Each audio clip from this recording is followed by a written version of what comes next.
morning. Good morning. We are talking today about precision weight management.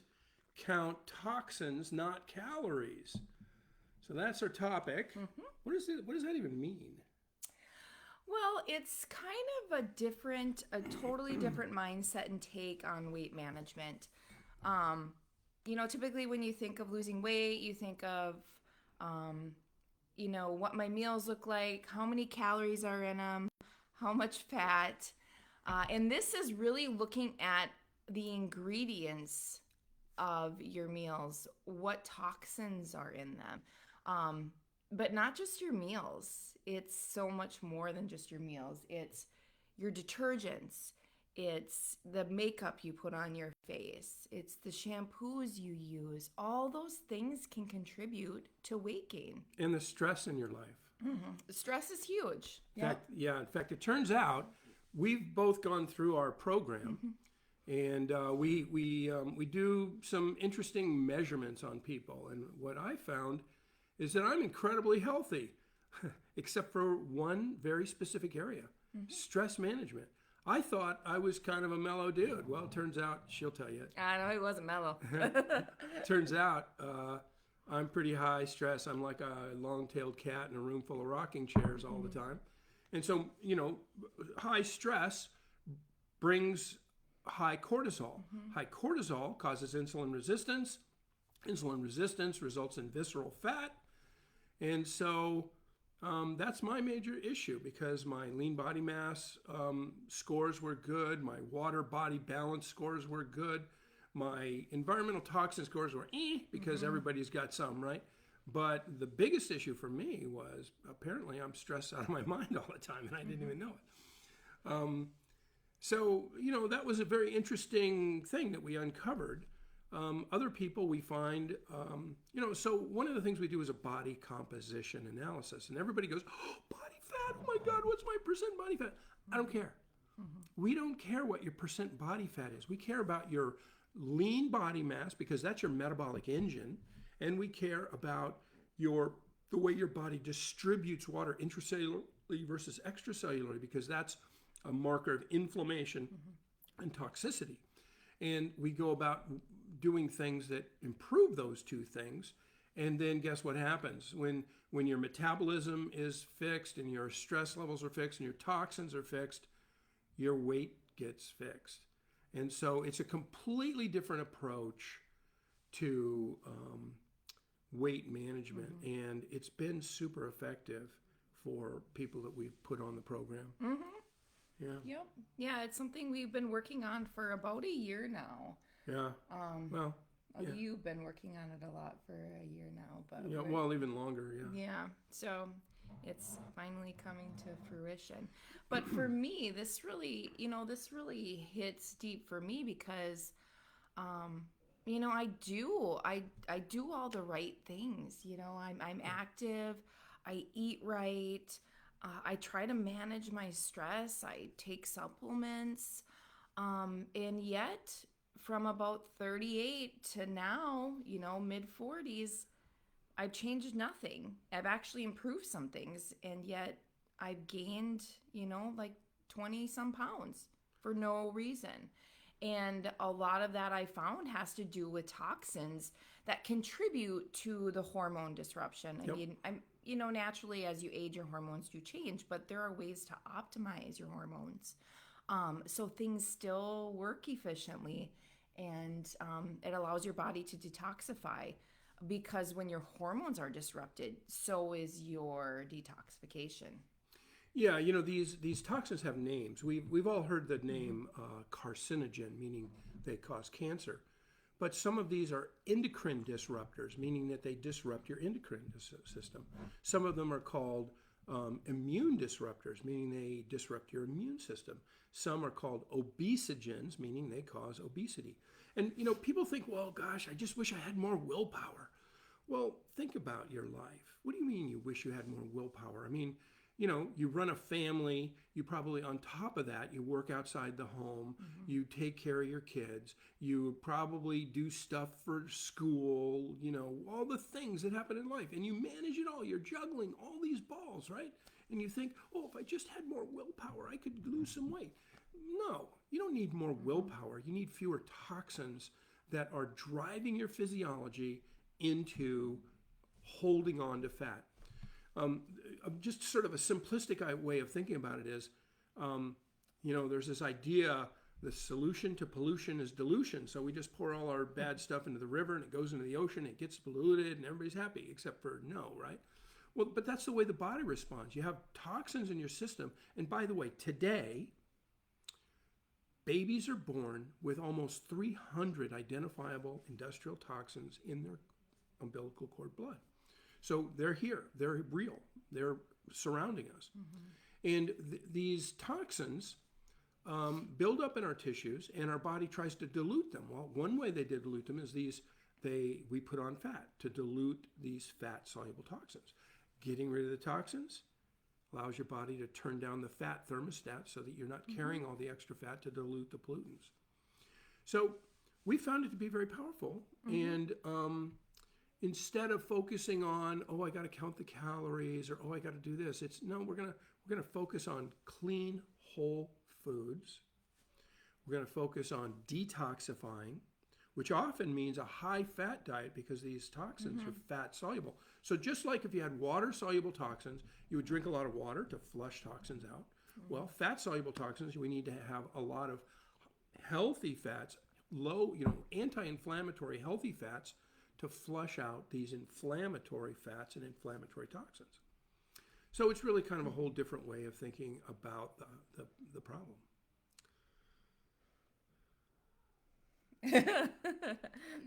Any thoughts? Well, I was just intently listening to you, so I wasn't thinking of anything to contribute, honestly. But, just going back to my own journey in this discovery path, and once I started detoxifying, that came with some unwanted symptoms too. I was really surprised at, I kind of had to slow down and take time to make sure that my body was able to eliminate these toxins as I am on a higher fat diet. And as I'm losing fat, it's like there's a lot of things that start circulating. So you can feel pretty crummy right away. Sometimes, you got to detox the right way. So, especially if you're sensitive. Yep. I'm very sensitive. Yep. He's not, so it's completely different. Another way of saying that is I'm oblivious. But there's several steps to detoxifying the right way. The first is to reduce your exposures, and we talk extensively in this program about how to reduce your exposure. So the Environmental Working Group, EWG.org, has a lot of really nice handouts, one of which is the Clean 15 foods. These are foods that you can eat conventionally because they have a very low pesticide residue. And then there's the Dirty Dozen. And unfortunately, these are very healthy foods on the Dirty Dozen, like blueberries and strawberries and things like that. But those foods concentrate these agricultural chemicals into the flesh of the food.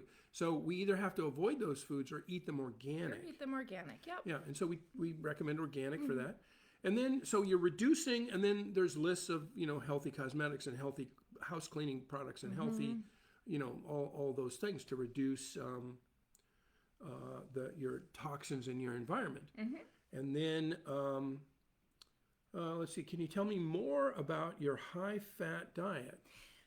Yeah, so typically my day-to-day looks like, I do try to mix things up because you don't want to just concentrate on certain foods. I mean, there's easy go-to foods, right, that are high-fat. Our high-fat diet is not an all bunless double bacon cheeseburger all the time. No, it's not.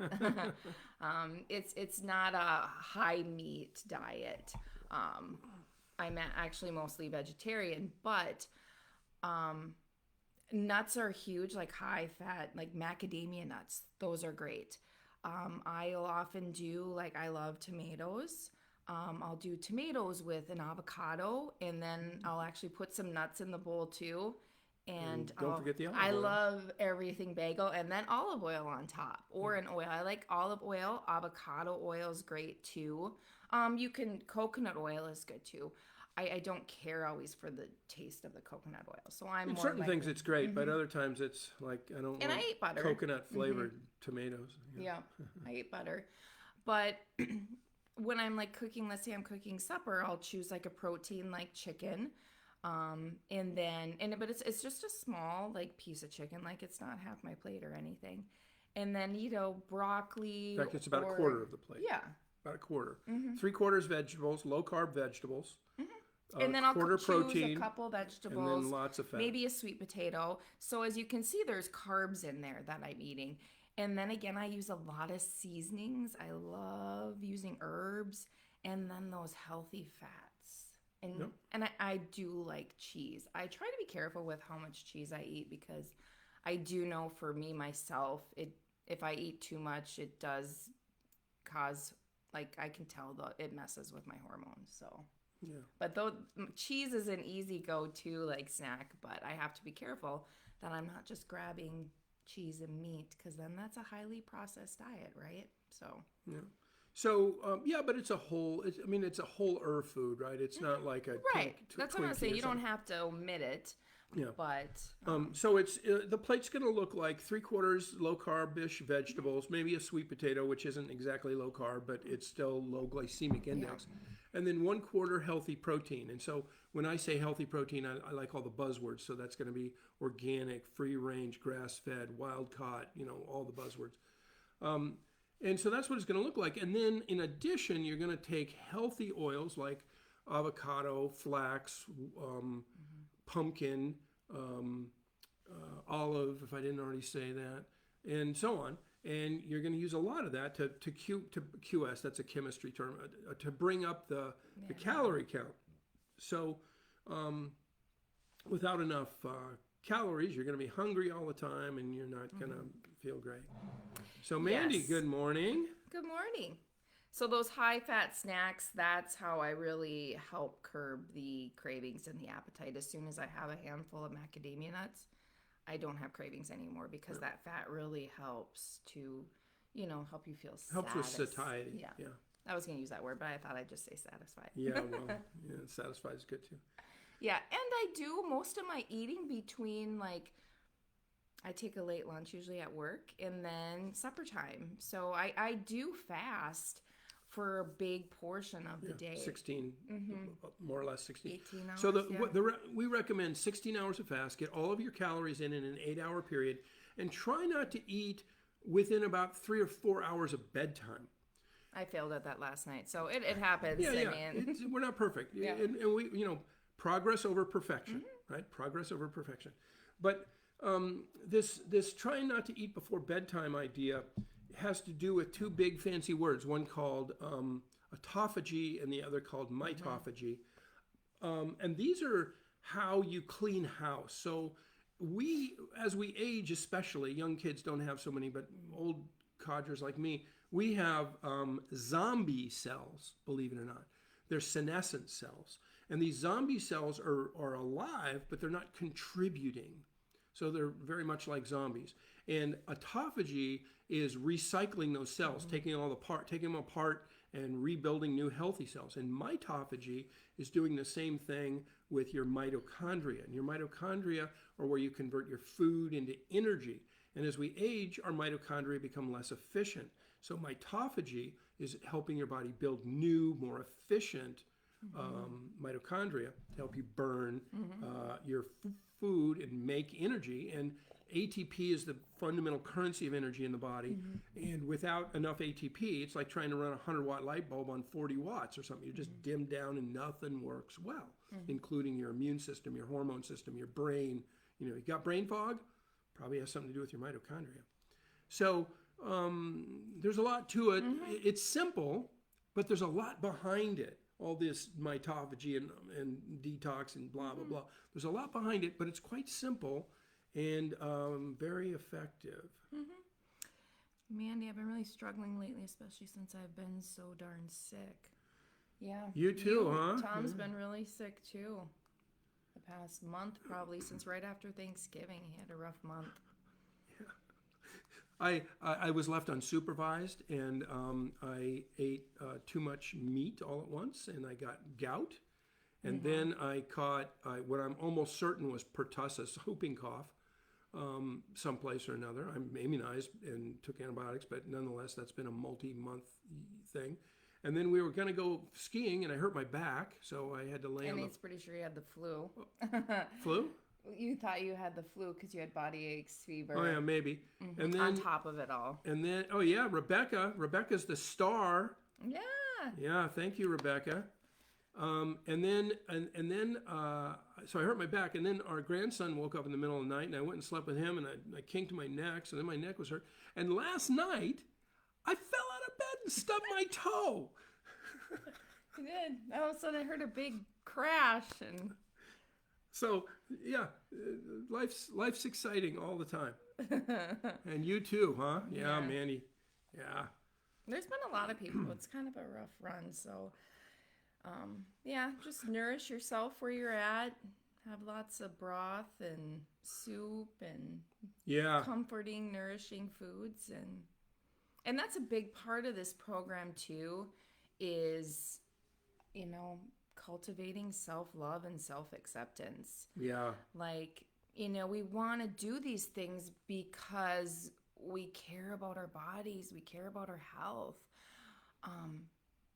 10 years ago, I would have looked in the mirror and said, oh my gosh, Elizabeth, you need to lose weight. You need this, you need that. And now I look back and, oh my gosh, you should have just embraced yourself. Now, and it's probably going to be 10 years from now, I'm going to do the same thing. So just embrace yourself where you're at, love yourself, and do these things because you want to nourish and care for yourself.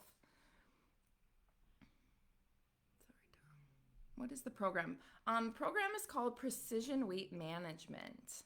Yeah, it's Count through our toxins, office. not calories. Yep. Yeah, count toxins, not calories. Yep. Yeah, well, and thank you, Rebecca. We have a virtual option too, so you don't have to live near us to do the program. Now, you probably won't be able to do the scans and such, but you can still, it's still a very effective program.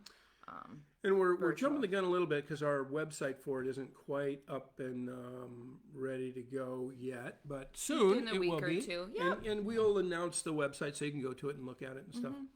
Yeah.